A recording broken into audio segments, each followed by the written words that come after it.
All right. Welcome back to another great PD Active class, Neuro-Movement. My name is Stephanie. We are working on gait-focused work this month. So taking different components of your gait pattern, breaking them down, dissecting them, exploring them in different contexts, and then pulling them back together into the big picture. The idea is that when you're walking, there are so many different things going into gait. It's a very complex movement. And so by dissecting things a little bit and exploring them and playing with them, your body and your brain can connect to them in isolation. And then hopefully by the end of the month or by the end of the next couple of weeks, we've taken several of these components, your brain understands what they are, and then we can pull them together so that you don't have to think consciously about every little thing in your gait. It's sort of just become part of your being. All right, it's consolidated information. So let's go ahead and start with our initial check-in at the beginning of class. You know, in order to recognize change, in order to make change, we have to understand what our baseline is. So just standing here in your default position and just notice how you feel. Maybe you want to look down at your toes and notice if your feet are externally rotated or in some sort of orientation, one foot in front of the other, maybe one foot's externally rotated, turned out. Just kind of notice, and then maybe even notice where you put your weight distribution. Do you favor one leg over the other? Do you favor your weight back on your heels or your toes? Or maybe there's a certain quadrant that you favor. Just taking note of where you landed right now. Snapshot in time. And then let's go ahead and walk around our space and take a little survey of how you feel in your gait.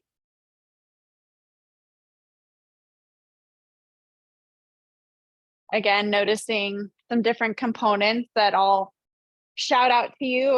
I know this will sound like there's a lot of things going on, but maybe latch on to one or two things in your gait that you want to pay attention to. That could be your stride length. That could be the sound of your gait. Do you look down at your feet or can you look forward? What about the speed? How high do you pick up your foot? Do your arms swing naturally, or do you feel like you need to force them? And some things that we talked about last week was that hip rotation. Do your hips move like you have an alligator tail on you? Hopefully you remember some of those funny imageries. So just pick one or two of those components and log them for yourself. And then come back to your center. Let's begin, I guess, officially begin class with some foot mobility, because we know with gait, our feet are on the ground. So our feet are gonna give us important information on how to operate in the rest of our body. We're gonna take that foot, and you can hold on to a chair or the wall if you need some balance, because this is a single leg kind of thing. We're gonna take the toenails down behind you, so they're stretching the top of your foot. You're gonna be stretching the knuckles on the top of your foot, and you're also gonna be stretching the front part of your ankle. And then just roll from big toe side of your foot to pinky toe side of your foot. So your toenails are down on the ground.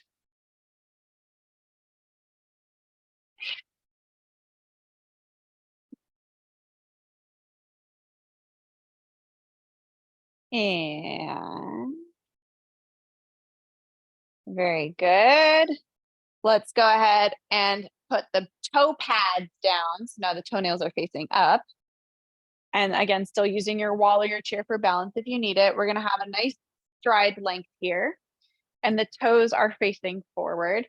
Lower your heel down to the ground. So you may feel a little stretch in your calf, maybe not. And you can kind of wiggle around, bend your knees until you find maybe a little something back there. And then we're gonna shift our weight forward into the front leg. So you're sort of rolling through the foot. And then we're gonna reverse it. The foot's gonna roll back. So you go from toe pad to ball of the foot, midfoot heel, and then up through the toe. Good. Go ahead and move through that a little bit. So you're gonna rock back onto the heel and then rock forward. Now, whichever arm is free, I'd like that arm to mimic where your weight is shifting. You're gonna rock back, rock forward, rock back, rock forward. Very good. All right, so I said off the recording that we're gonna be working on this extension, this push-off phase in your gait to help give you more power, a longer stride. Your strides aren't quite shuffly. They're really powerful, confident, long strides. Let's go last one. Good. And let's shake that out. Maybe stomp that foot, bring some vibration and awareness to that whole leg. Really loud stomp. Luckily, I used to have to not stomp because I lived on a second floor apartment, but now what do we got? Just like probably mice underneath the house, right? Hopefully not. Switch to the other side. So we're gonna start with that toenail stretch. Toenails down. It's not a toenail stretch. Should we call it a toenail stretch? And then rolling from big toe to little toe. Depending on where you know your movement patterns and your tendencies and your tissues, you may feel more of a stretch across the knuckles, or you may feel more a stretch across the front of the ankle. And then when you go from side to side, you may get a little bit of side of the ankle stretch. Oh yeah.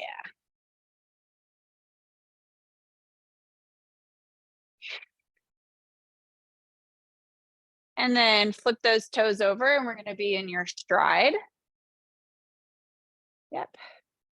Rock the heel down and put a little stretch in that calf.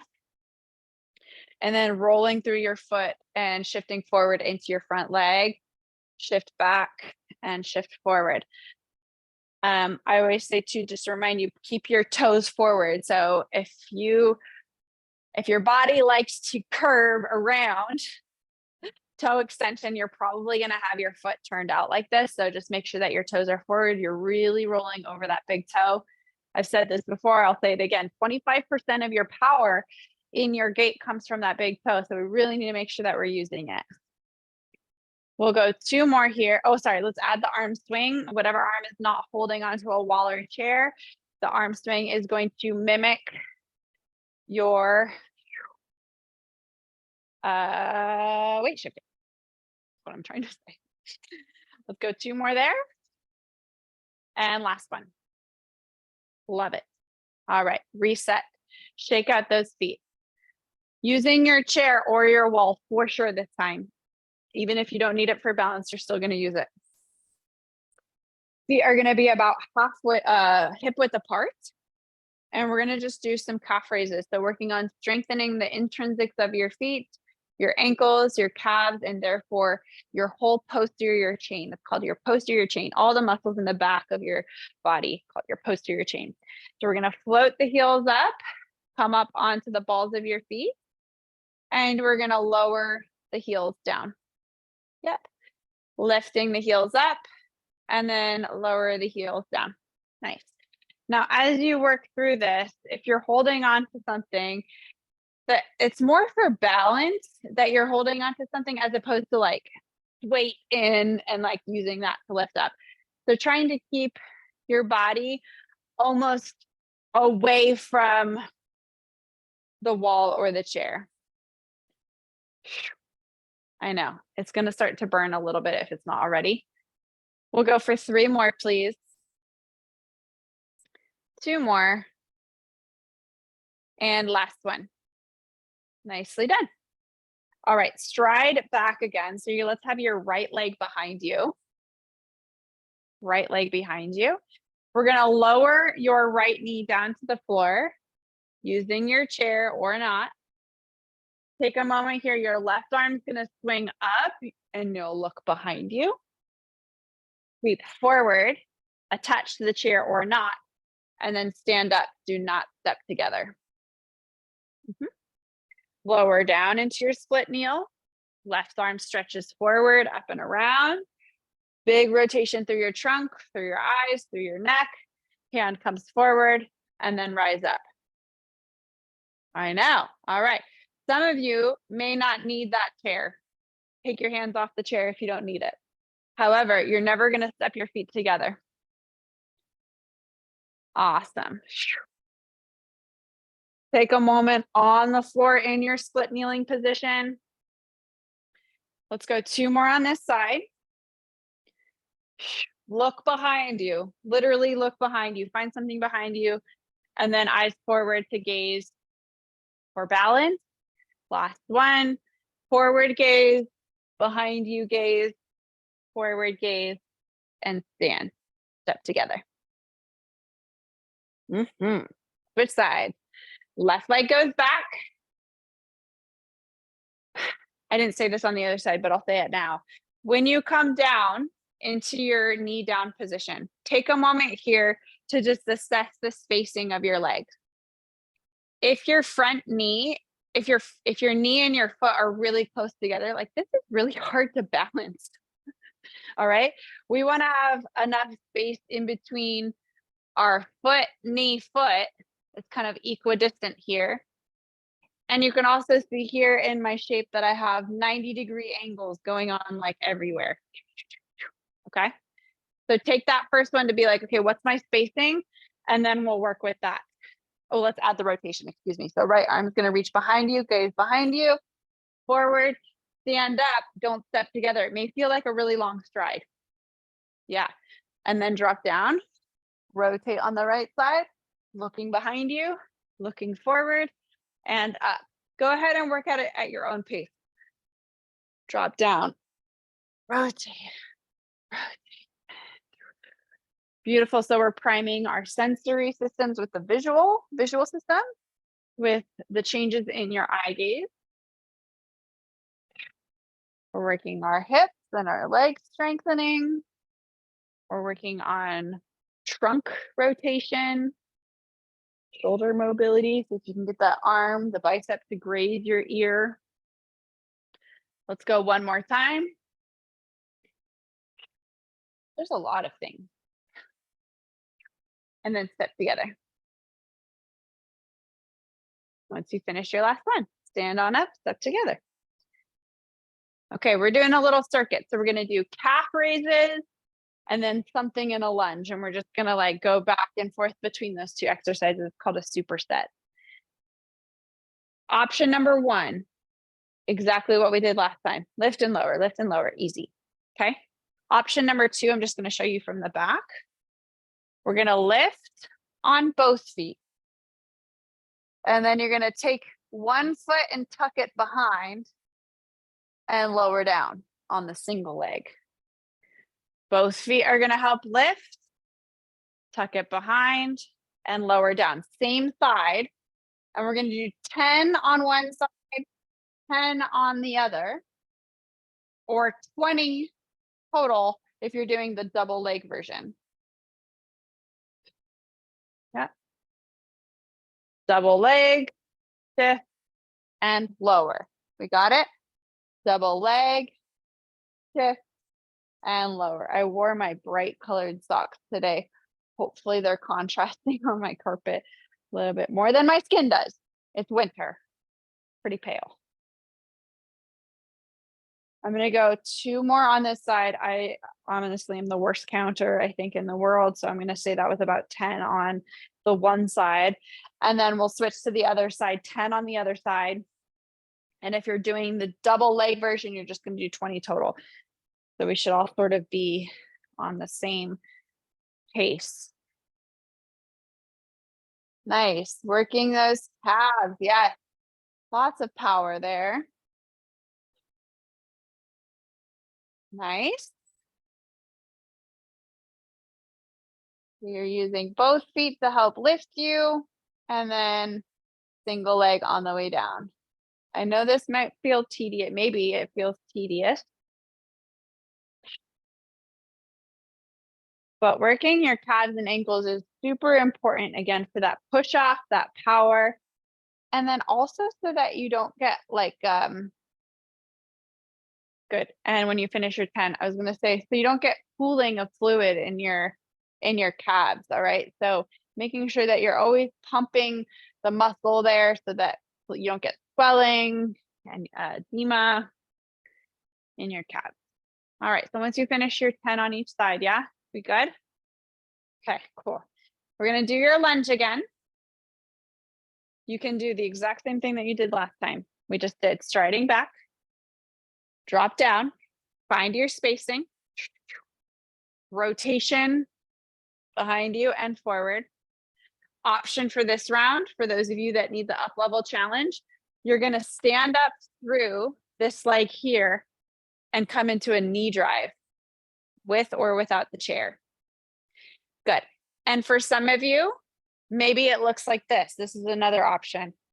Step together, knee drive. Okay.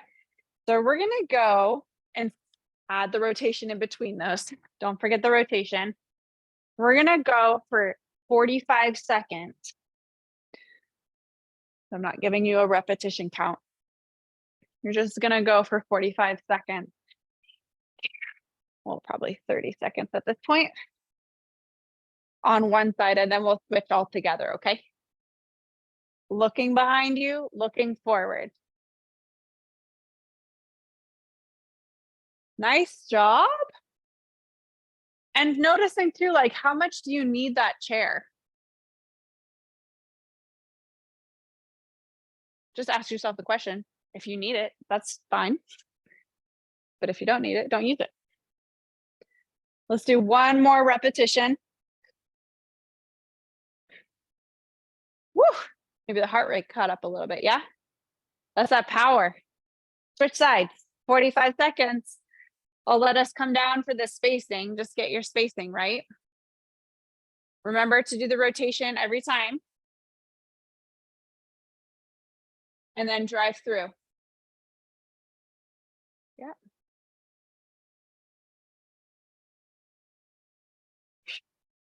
Yeah.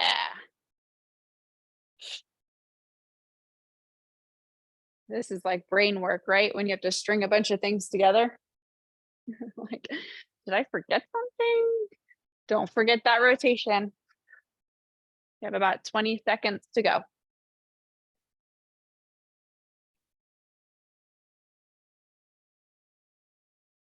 Good. Working that knee drive. Hey, a little bit of hip flexion too in there, right?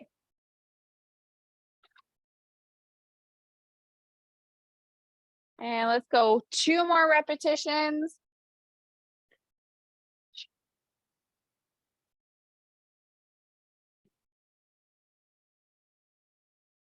Amazing. Take it out.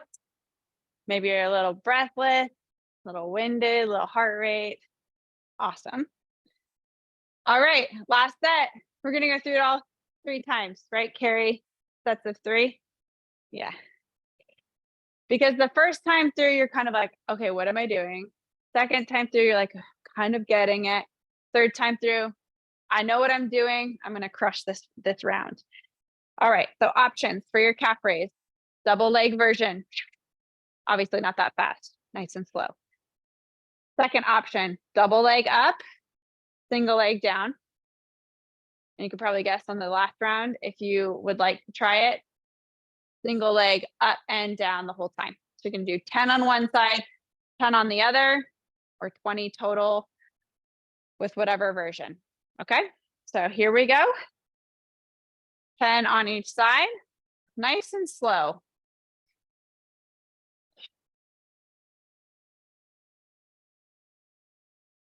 That's it.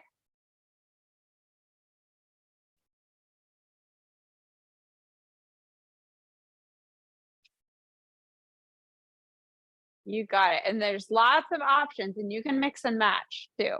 If you get started with one version, you're like, oh, that's too easy, I'm going to go harder, or oh, that's too hard, I'm going to go easier. Part of brain body awareness or brain body connection, brain body work is having that awareness. What's the appropriate challenge for you? Oh,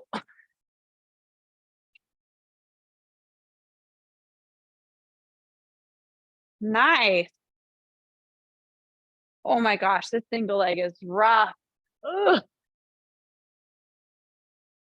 10 on each side. Hopefully you're counting. Make your brain work, not mine. Yeah, holy Toledo. I need to do those more often myself. All right, we're gonna do your lunge. Here we go, back stride. Find your spacing. Rotate open behind you. Knee drive. You're gonna touch your hand to the opposite knee. Is the last kind of add-on option. Okay, if you choose to accept. So we go down, rotate, up, knee drive, hand to knee. You got it. We're gonna go for another 35 seconds of whatever version you're doing. That knee drive option is an option. That's why we go through layers. You can choose what you'd like to work through.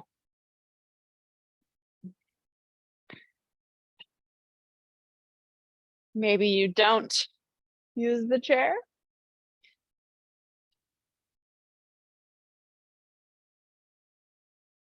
Let's go 2 more on this side. Lots of balance going on. Lots of eye movements. Great. Woof. Look at that power, Alana. Nice job. Let's switch to the other side. 45 seconds. Other side. I'm like, which side did I just do? There we go. Ooh. Pit stop if you need it. Knee drive, opposite hand. Make sure that you have that spacing when you come back down. That means that you have to kick your leg back super far. Yep.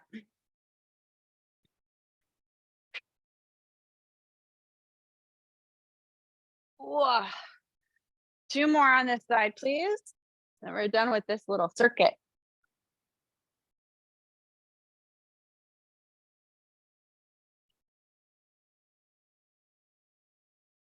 Rock star. Nice job. Finish up your last one. Let's see. Do we need this chair? Ooh, yeah, we are going to use the chair. We are. Have it nearby, but let's come to the mat. Laying on your back. How was that? A little heart rate, a little bit of cardio. Now you have a circuit you can do anytime. Calf raises and lunges. All right. Let's have you come down onto the ground. When you're ready, separate your feet a little bit and then just let your knees go from side to side. So we're going to review a little bit what we did last week with the hip rotation. And I don't know why I put my hands behind my head because that seemed like it would feel good. So if that feels good for you, go for it. Why not? Oh, always stretching those shoulders, opening up the heart. All right, so last week we talked about internal and external rotation of the femur joint, the hip joint. Internal and external rotation. So it's like your thigh bone is rotating in its socket. So let's just do a little bit of that here. If you were to bring your right foot on top of your left thigh, that right leg is now in external rotation. And maybe it feels good to stretch that. Let's actually enjoy that for a moment. Bring your left knee in towards your chest and grab a hold of that thigh. You're gonna like slide your hand in the donut hole and grab around and just take a nice stretch for the right thigh, the right hip. This is called a figure 4 stretch. So our right leg is in external rotation right now.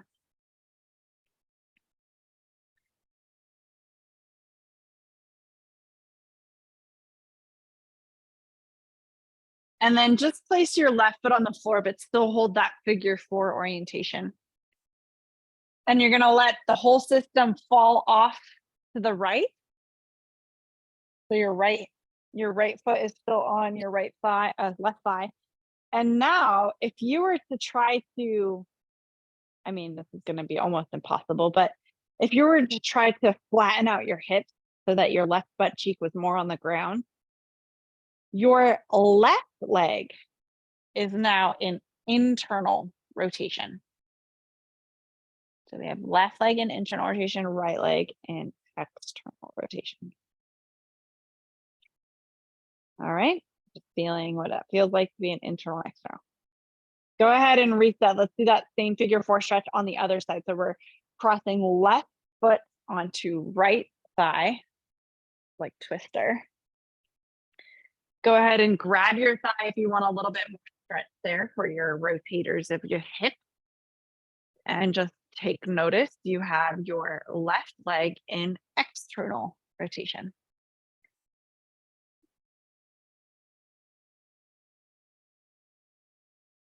Good. And then place that right foot on the ground and let your leg, that whole kind of system drop off to the left. And the weight of your left foot is kind of pulling your thigh into internal rotation, your right thigh.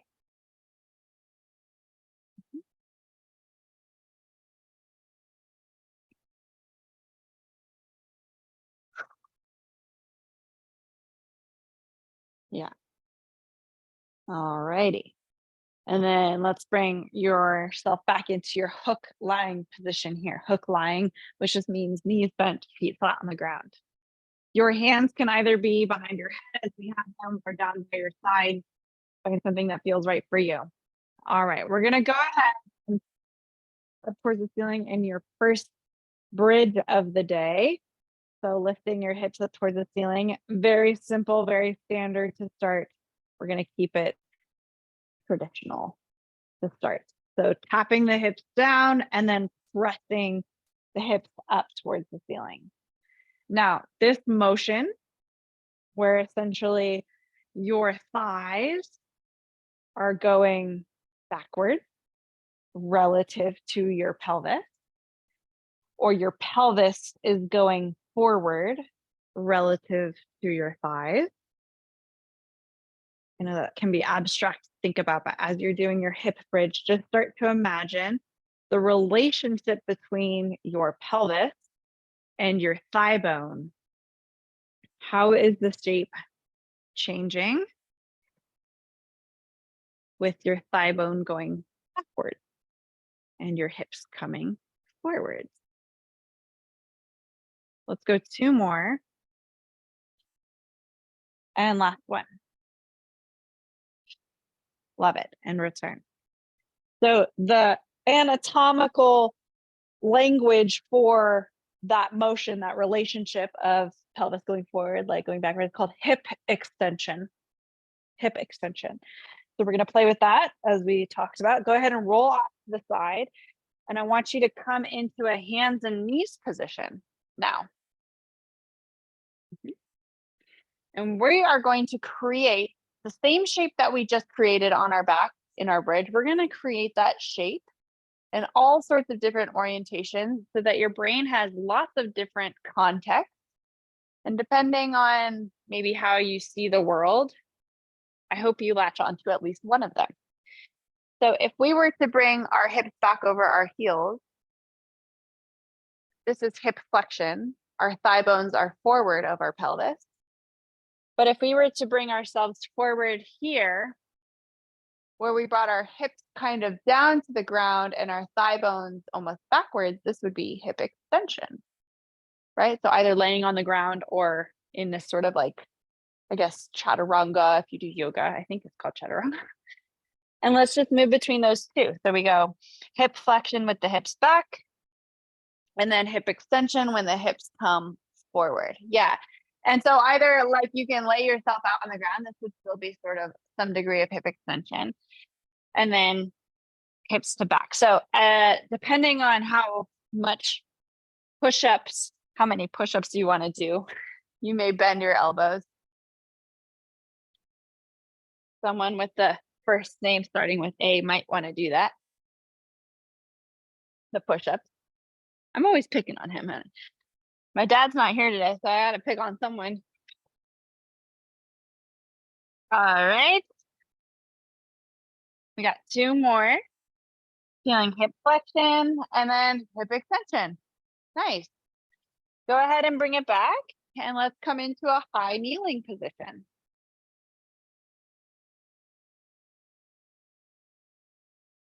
So if we were to sit our hips back onto our heels, we have hip flexion. And then pressing the hips forward. Technically, this is sort of a neutral position, but the idea, right, is that the hips are forward and the thighs are moving backwards.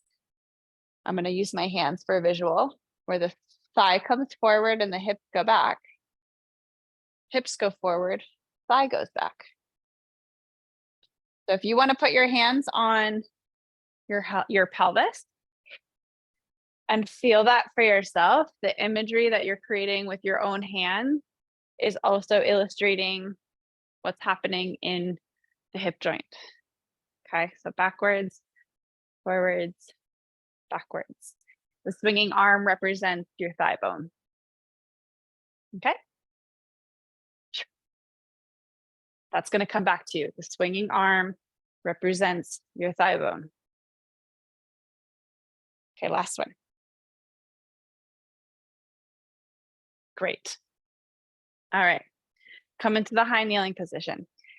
Now, obviously, in gait, we're not like hip extension, hip flexion, hip extension, hip flexion. It's not a double leg thing. So now we have to practice having one side of your body go into extension while the other side of your body goes in flexion.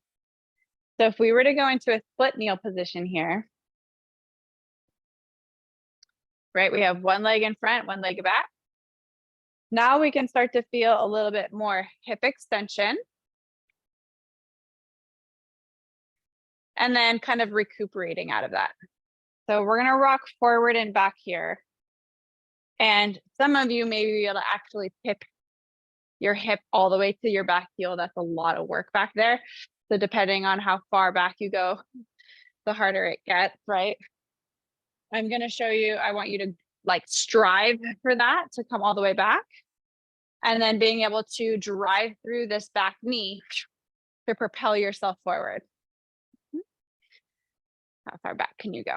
Now, we talked about your swinging arm representing your thigh. So when you sit back, maybe the arms come forward and yeah. And either you do that with both arms or one arm. Good. Let's go 2 more on this side. You got it. Let's switch. Oh, that was a lot of knee flexion. Bringing it back to some degree and then squeezing forward.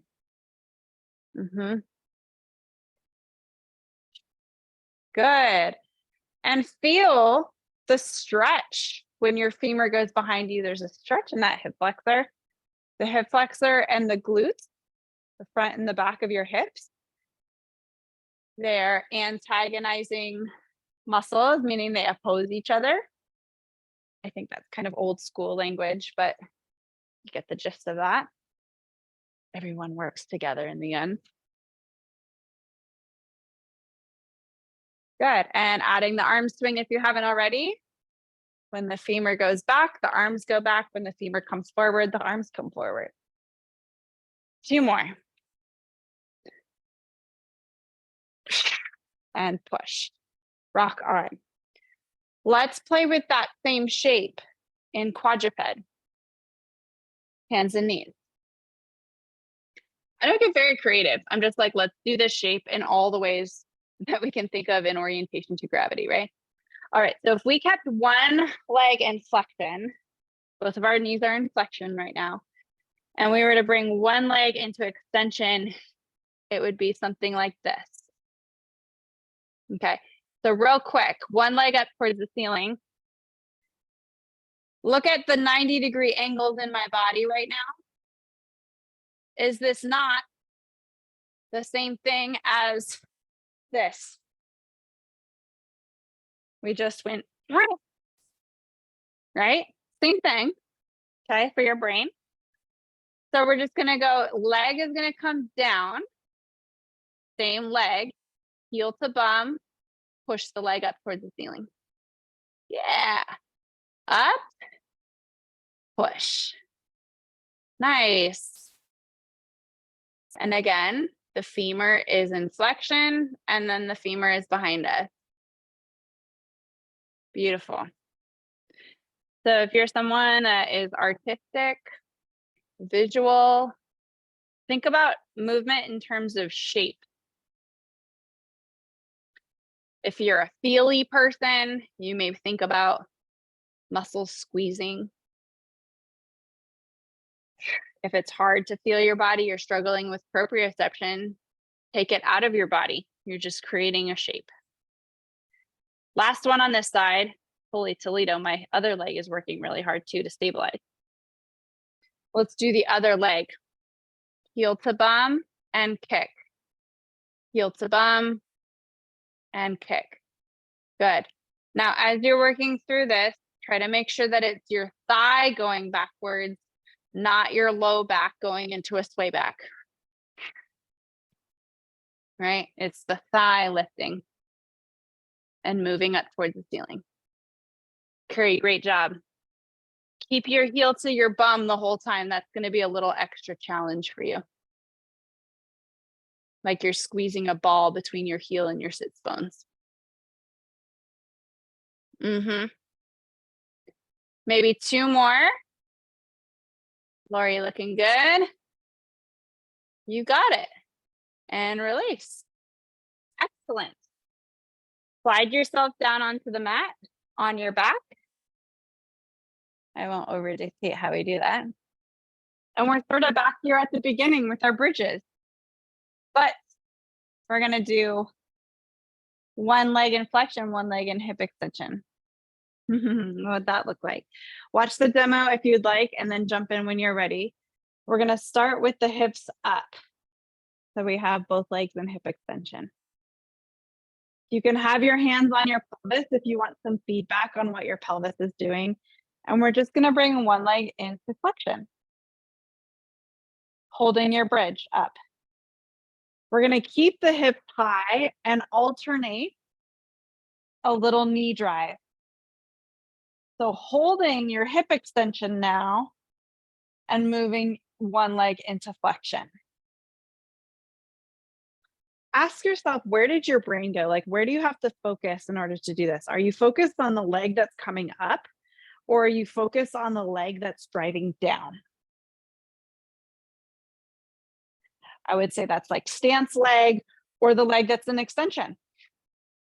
And I would like you for today to focus on the leg that's in extension. So the leg that's pressing into the mat, that's where your brain goes. Feel the floor underneath your feet. Make the connection all the way down to the big toe before you lift up the leg. I could care less what the leg in the air looks like. All right, 2 more. And last one. Love it. Articulate your spine down because that feels so good. Let your knees go side to side. Woo! Rock on. All right. So with these floor exercises, we have learned in our brain and hopefully kinesthetically what it means to have hip extension, the thigh going backwards. Let's go ahead and rock and roll. We're going to come up into a standing position. So figure out how you want to get there. Again, I'm not going to over narrate that. We did that all last fall. And let's do a few more drills in hip extension, but kind of more in the context of gait.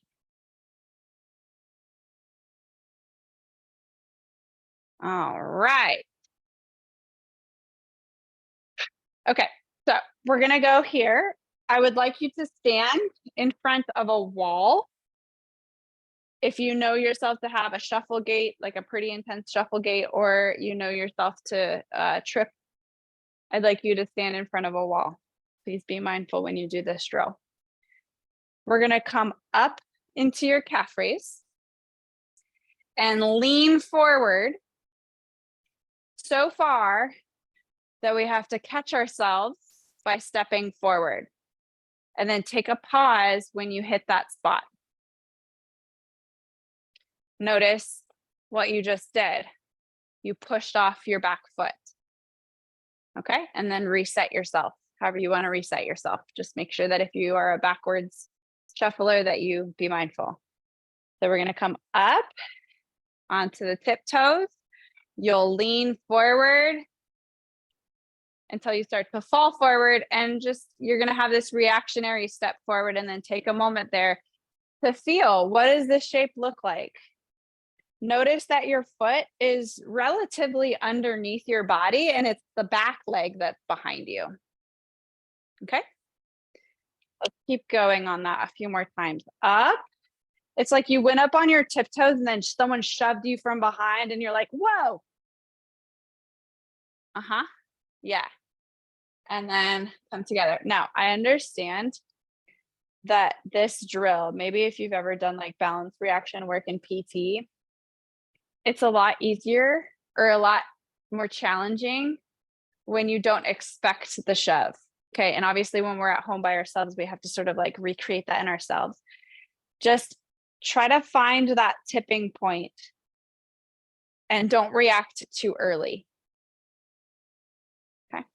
You want to react when you need to react, not too early. Let's do a couple more.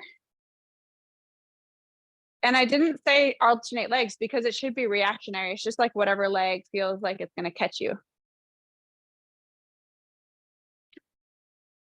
Yeah, nice. Maybe one more time. Good. And reset, shake it out. We're going to grab our chair again. Look at that. We didn't even use the chair on the floor. I was going to use it. Maybe next week we'll do that drill that I was thinking of. We're going to sit in the chair and we're going to do a very similar drill of getting out of the chair and taking a step forward. So as you come up, you're going to almost do that same drill that we just did. So you'll stand up, come up onto the tiptoes, and then step forward, and not really step forward, but fall forward. And then reset and take a seat. In this drill, I want you to feel the power that comes from the leg that trails. Your brain is focused on the big toe, not necessarily on the leg that's stepping forward. And connecting the dots that your stride length comes from the push off in the back leg.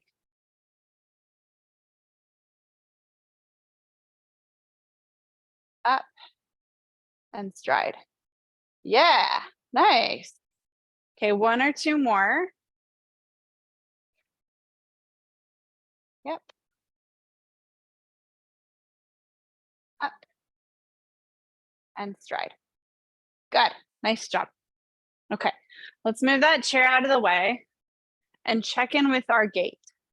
Okay, I'm not going to give you any like things to necessarily think about. Just walk around the room and notice how you feel there.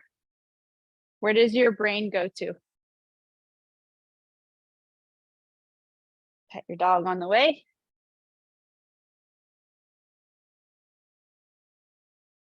We've been thinking so much about the leg, like the butt, basically. We've been thinking so much about your butt and your big toe. Hopefully you have a little bit more awareness of what that area of your body is doing. Yeah? Cool. We're going to go through a few of those drills again. Standing up against the wall, we're going to do lift through both legs. Come into that stride stance. And then I want you to flick that leg behind you and then step together.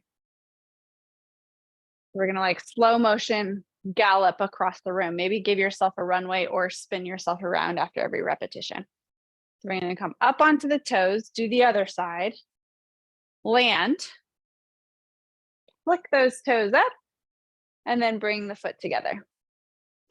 Notice that I'm not having you stride forward quite yet. I'm not really working on like the next level. I'm working on like the back push. Okay. So we come up, land, Flick the toe up behind you and then step together.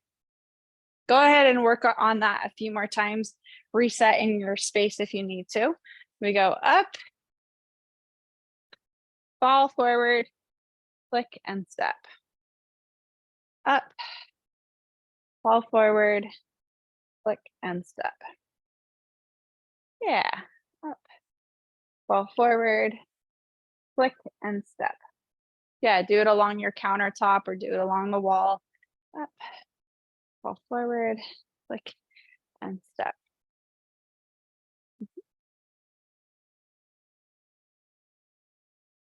Nice, last one.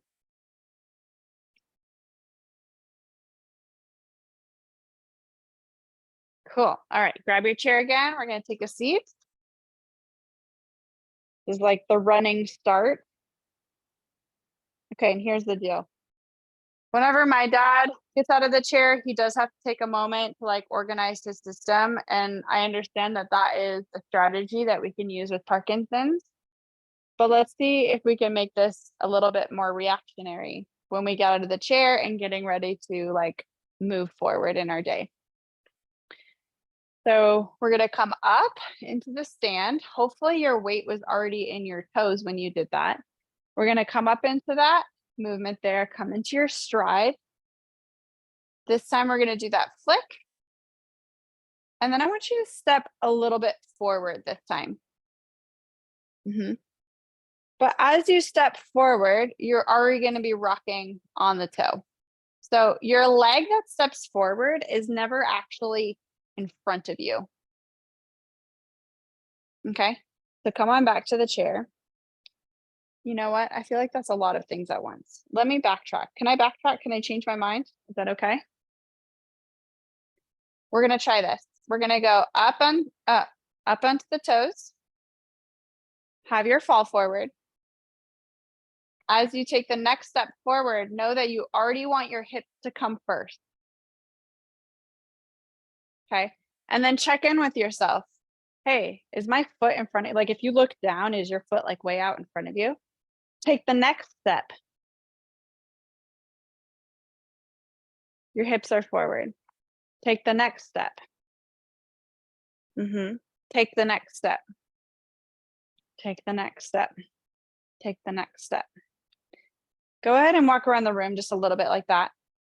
And in my old studio, we used to joke around, when you enter a room, do your toes enter the door, go over the threshold first, or do your hips?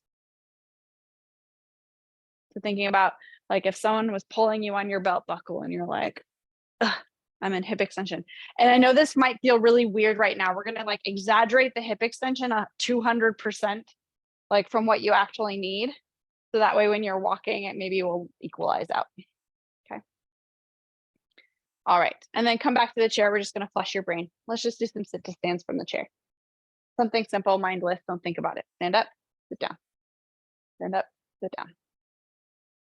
You've done these a million times. Maybe you think about femurs back, femurs forward, femurs back, femurs forward. Yeah, Janet, nice. Yeah, last two. Last one. Stand up, walk around the room. Don't think about it, just go. What does your brain go to? What do you notice?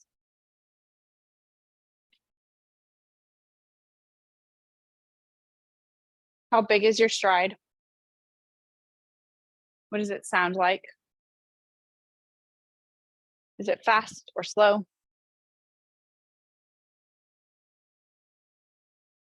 Do you feel your big toes rolling through?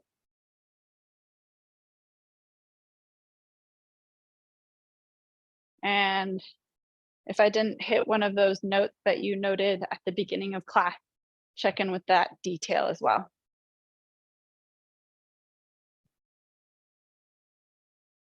And then come back to the center of your spot. That was like world's fastest class, I think. Come back to your spot. I like looked down at the clock. I was like, oh my gosh, we got like 3 minutes.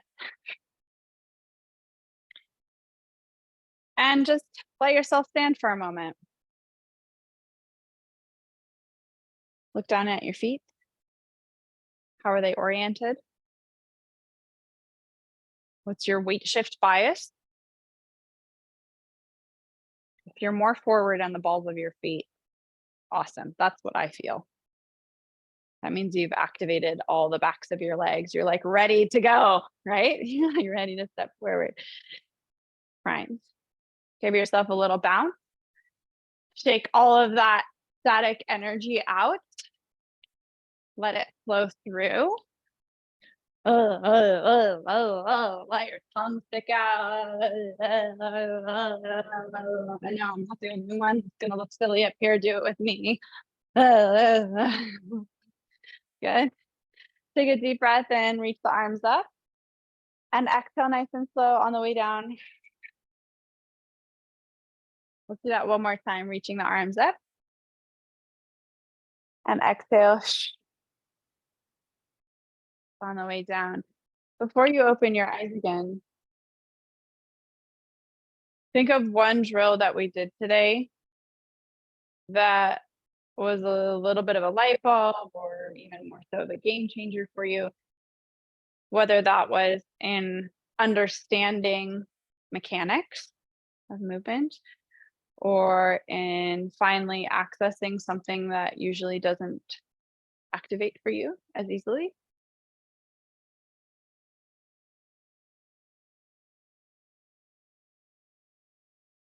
And maybe thinking about when you're going to repeat that drill in the next couple days so that you can revisit it and ingrain it just a little bit deeper in your body. So that when you do go on your walks and you do work on gait, that thing doesn't have to be so conscious. We want it to be reflexive. We want it to be just absorbed.